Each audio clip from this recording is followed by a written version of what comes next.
du das? Nein, er wegbeben! Dann halt Schnauze! Wilhelm! Halo Brewokers, selamat datang di Kupas. Kita ulas film asik seru.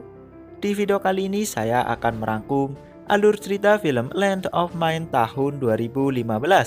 Film yang terinspirasi dari kisah nyata ini mengisahkan para tentara muda Nazi yang menjadi tawanan perang untuk Denmark pasca kekalahan Nazi pada Perang Dunia Kedua. Selama menjadi tawanan perang, mereka disuruh untuk menjinakkan puluhan ribu ranjau yang ada di pinggir pantai dengan tangan kosong tanpa bantuan alat seperti metal detektor atau sejenisnya. Bagaimana kelanjutan nasib mereka? Akankah ada yang selamat atau justru mereka semua tewas terkena ledakan ranjau? Langsung saja kita kupas filmnya.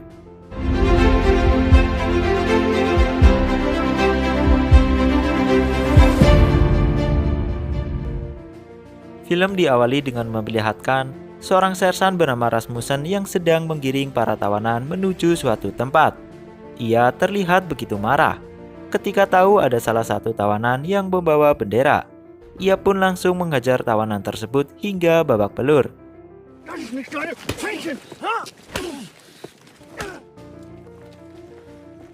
Setelah puas menghajar tawanan, ia menuju ke sebuah pantai yang dipenuhi ranjau. Ia pun mulai menandai tempat-tempat yang terdapat ranjau, dan film pun dimulai. Di kamp tawanan, terlihat seorang kapten bernama Ebbe Jensen sedang memberikan arahan kepada para tawanan yang rata-rata masih sangat belia. Ia memberitahu bahwa para tawanan akan ditugaskan untuk membersihkan ranjau di pantai barat Denmark. Ia juga menegaskan bahwa tidak akan ada belas kasihan dan tidak akan peduli dengan kondisi para tawanan. Dari sini kita sudah mulai merasakan hawa-hawa kekejaman di kamp tersebut. Tidak lama, ia memberikan pelatihan menjinakkan ranjau ke para tawanan. Sie sind tot. Ich kann Sie nicht verstehen. Setelah cukup mendapat pelatihan, para tawanan diminta untuk mempraktekannya dengan menggunakan ranjau sungguhan. Awalnya semua berjalan lancar, para tawanan berhasil mempraktekannya. Namun saat tawanan terakhir mencoba mempraktekannya, tiba-tiba tawanan tersebut tewas seketika akibat terkena ledakan ranjau. Setelah insiden tersebut, mereka dipertemukan dengan Sersan Rasmussen yang akan memimpin sekaligus mengawasi mereka. Mereka pun berkenalan satu persatu dengan Sersan, mulai dari Sebastian, kemudian si kembar Werner dan Lesnar, Ludwig, Helmut, dan yang lainnya. Tidak lama kemudian, mereka semua menuju ke pantai. Di sana mereka diberitahu tempat-tempat mana saja yang terdapat ranjau. Sersan Rasmussen juga mengatakan bahwa ada 45.000 ranjau di pantai tersebut dan mereka harus membersihkan semuanya. Mereka dijanjikan boleh pulang ke Jerman jika semua ranjau telah selesai dibersihkan. Sersan Rasmussen juga menegaskan bahwa jika ada salah satu di antara mereka yang mencoba kabur, maka akan ditembak mati. Dengan perasaan takut dan penuh was-was, para tawanan mulai melakukan pekerjaannya. Di bawah terik matahari yang sangat menyengat, mereka semua bekerja dengan sangat hati-hati karena kesalahan sekecil apapun akan membuat ranjau meledak dan menewaskan mereka. Sore hari pun tiba. Mereka semua disuruh untuk tidur oleh Sersan Rasmussen. Nampaknya semua kegiatan mulai dari bangun sampai tidur semuanya diatur oleh Sersan Rasmussen. Keesokan harinya, mereka semua kembali melakukan pekerjaan rutinnya, yaitu menjinakkan ranjau, pekerjaan yang sangat berbahaya. Namun harus bagaimana lagi? Mau tidak mau mereka harus menjalaninya. Keinginan untuk pulang ke rumah dan bertemu ibu serta ayah menjadi satu-satunya penyemangat mereka. Ludwig yang sudah sangat lapar karena 2 hari mereka tidak diberi makan meminta Sebastian yang merupakan tawanan paling berani untuk membujuk Sersan Rasmussen. Di sela-sela istirahat, Sebastian mencoba untuk membujuk Sersan agar memberikan makanan. Tapi Sersan Rasmussen tidak peduli dengan hal itu. Ia malah mengatakan, jika salah satu di antara tawanan ada yang mati, ia tidak akan peduli. Rasa benci dan dendam terhadap Nazi benar-benar sudah memenuhi hatinya. Hingga akhirnya, di suatu malam karena sudah tidak bisa menahan lapar, Helmut memutuskan pergi mencari makanan. Di hari berikutnya, saat mereka sedang menjinakkan ranjau, Wilhelm yang nampaknya kurang sehat, tiba-tiba muntah dan membuat ranjau yang ada di depannya meledak. Seketika ia terkena ledakan tersebut yang menyebabkannya terluka parah, bahkan sampai kedua tangannya hancur. Sebastian langsung menolongnya dan ia langsung memanggil Sersan Rasmussen untuk meminta bantuan.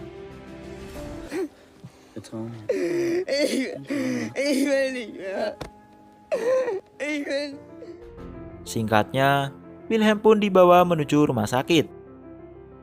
Dan diketahui, ternyata penyebab Wilhelm muntah karena ia memakan makanan ternak yang dicuri oleh Helmut kemarin malam. Kejadian tersebut nampaknya mulai membuat Sersan Rasmussen iba. Di suatu pagi, ia pergi menuju markas untuk mengambil makanan dan akan diberikan kepada para tawanan.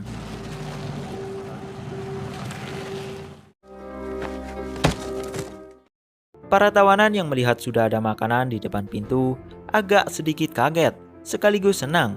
Mereka kemudian membagi makanan tersebut dengan adil.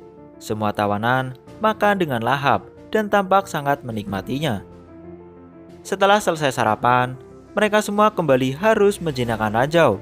Hampir 1 minggu lewat mereka menjinakkan ranjau, dan tak terasa kini sudah cukup banyak ranjau yang berhasil mereka jinakkan.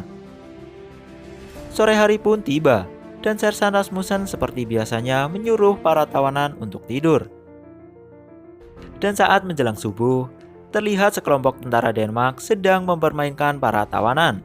Ludwig salah satunya yang dipermainkan. Ia dikencingi oleh tentara Denmark. Sersan Rasmussen yang mendengar suara berisik dari luar, terbangun dari tidurnya. Ia langsung bergegas menuju sumber suara. Ia begitu kaget ketika melihat Kapten Abby Jensen sedang mempermainkan para tawanan. Ia pun meminta Kapten Abby untuk berhenti karena ia membutuhkan para tawanan tersebut untuk menjinakkan ranjau. Sempat terjadi perdebatan kecil di antara mereka. Dan akhirnya, karena dirasa sudah puas mempermainkan para tawanan, Kapten Abby pun pergi. Saat Sebastian sedang menjinakkan ranjau, ia menemukan bahwa ranjau tersebut ada 2 pemicu yang terhubung ke ranjau lainnya.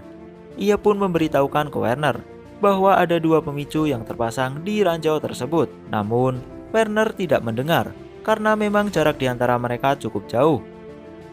Dan alhasil, saat Werner mengambil ranjau, terjadilah ledakan.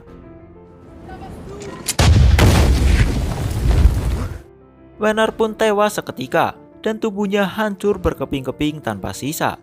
Lesnar yang merupakan kembarannya benar-benar syok melihat itu. Ia begitu terpukul dan mencari-cari di mana tubuh Werner. Ia mencoba ditenangkan oleh Ludwig. Di sisi lain, Sersan Rasmussen yang mendengar suara tersebut langsung berlari menuju sumber suara. Ia juga begitu syok ketika tahu Werner terkena ledakan ranjau. Lesnar pun dibawa ke penginapan. Ia disuruh istirahat oleh Sersan Rasmussen. Sersan Rasmussen mencoba menenangkan Lesnar yang tampak masih belum percaya bahwa saudara kembarnya telah tewas. Sersan yang awalnya sangat keras dan kejam tidak dapat menahan air matanya. Ia mulai mengalami konflik batin. Di satu sisi, ia tahu bahwa para tawanan tersebut berasal dari Jerman yang telah menjajah tanah airnya. Namun, di sisi lain ia juga merasa kasihan karena tidak seharusnya para tawanan remaja tersebut menderita dan menjadi korban perang. Ia semakin galau ketika tahu bahwa Wilhelm yang dirawat di rumah sakit akibat terkena ledakan ranjau akhirnya mati. Ia pun mengobrol dengan Sebastian perihal si Wilhelm. Ia mengatakan bahwa si Wilhelm sudah tenang di sana dan akan pulang ke rumah lebih awal. Sebastian yang mendengar hal itu hanya terdiam.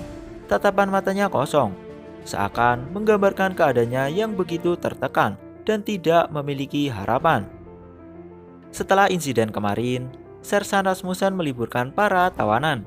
Mereka diajak bermain bola dan bersenang-senang untuk melupakan insiden kemarin yang menyeramkan. Mereka semua pun bermain sepak bola dan tampak begitu senang.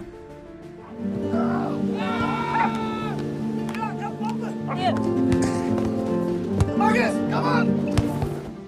Di tengah permainan, datang dua tawanan baru untuk menggantikan Wilhelm dan Werner yang telah tewas. Mereka bernama Joseph dan Albert.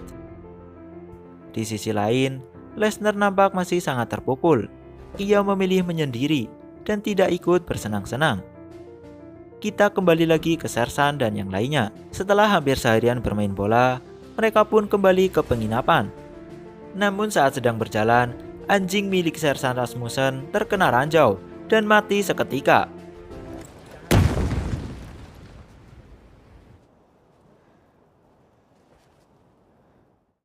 Ia pun marah dan menyalahkan Ludwig karena di tempat anjingnya terkena ranjau adalah blok atau bagian yang menjadi tanggung jawab Ludwig. Ia menyuruh Ludwig untuk mengambil bola yang dilemparkannya dengan menggunakan mulut. Bukan hanya sekali, tapi sampai berkali-kali. Bahkan ia meminta Ludwig untuk bertingkah laku seperti anjing. Lauter. Wurf! Bellen! Wurf! Lauter! Benar-benar perlakuan yang tidak manusiawi. Ia juga memarahi tawanan lainnya karena tempat yang mereka bilang sudah aman dan bersih dari ranjau ternyata masih terdapat ranjau. Dan sebagai hukumannya, mereka diminta untuk memeriksa seluruh area pantai secara bersama-sama dan saling bergandengan. Namun, Helmut yang sudah sangat putus asa menyuruh Sersan Rasmussen untuk menembaki ia dan yang lainnya agar ia dan yang lainnya tidak menderita secara terus-menerus. Tentu hal itu membuat emosi Sersan Rasmussen meledak. Ia sangat marah dan meluapkan semua amarahnya kepada Helmut. Amüsiere ich dich? Lächelst du, Soldat? Warum lächelst du dann? Reiß dich zusammen!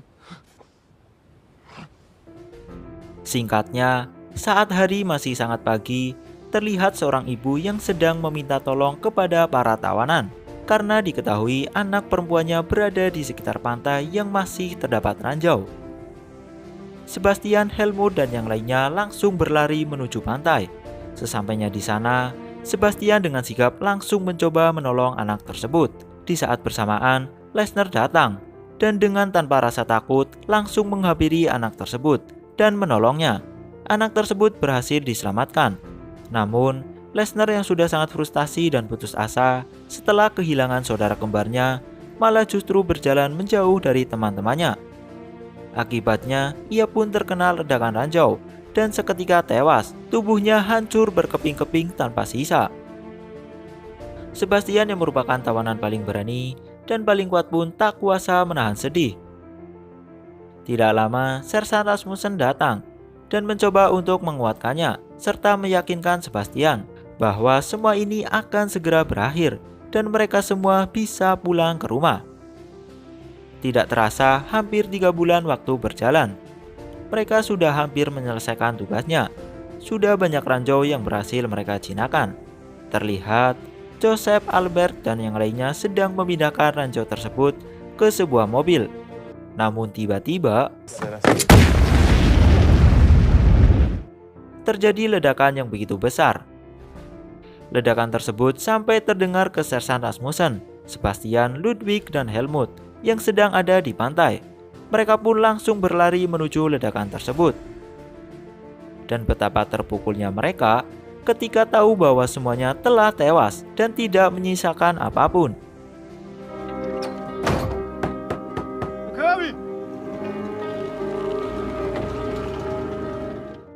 Setelah kejadian tersebut, Sersan Rasmussen memutuskan untuk menghentikan pembersihan ranjau karena tawanannya kini hanya tersisa 4 orang saja. Sebastian, Ludwig, Helmut, dan Rodolf akhirnya diizinkan untuk pulang ke negara asalnya. Namun, Kapten Abby yang tahu akan hal itu langsung mencegahnya. Ia mengatakan ke Sersan Rasmussen bahwa para tawanan tersebut tidak akan dipulangkan. Mereka hanya akan dipindahkan menuju pantai lainnya yang juga terdapat ranjau. Mendengar hal itu, Sersan Rasmussen memohon kepada Kapten Abby untuk memulangkan saja mereka. Namun, Kapten Abby menolak dan tetap kekeh dengan pendiriannya. Ordren er gennemført. Ini, Sebastian, Ludwig, Helmut, dan Rodolf harus menghadapi kenyataan pahit lainnya. Harapan mereka untuk bisa pulang ke rumah pun sepertinya sirna. terlihat wajah keputusasaan menghiasi mereka. Di sisi lain, setelah tidak digubris oleh Kapten Abby, Sersan Rasmussen meminta bantuan orang dalam untuk membebaskan 4 tawanannya. Dan singkat cerita, saat para tawanan sedang diberitahu detail lokasi pantai yang akan mereka bersihkan, tiba-tiba Sebastian, Ludwig, Helmut, dan Rodolf dipanggil. Mereka disuruh untuk naik mobil.